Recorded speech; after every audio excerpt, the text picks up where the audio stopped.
Panoorin natin to mga kamigoy, oh. Para lang naglalaro si kuya ba sa kanyang trabaho, oh. Beaker pala to si kuya. Panoorin nyo. Galing niya.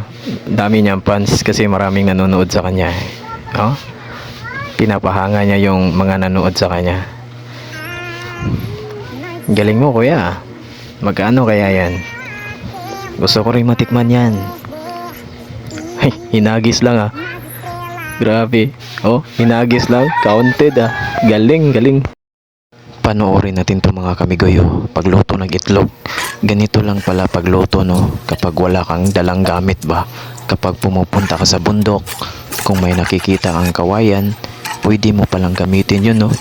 Para lutuan ng itlog o kahit anong ulam, pwede din sa mga isda. Oh, katulad na lang ito, itlog ginagawa ni kuya. Scramble egg. Sarap nito ah. Kasi presko yung kawayan.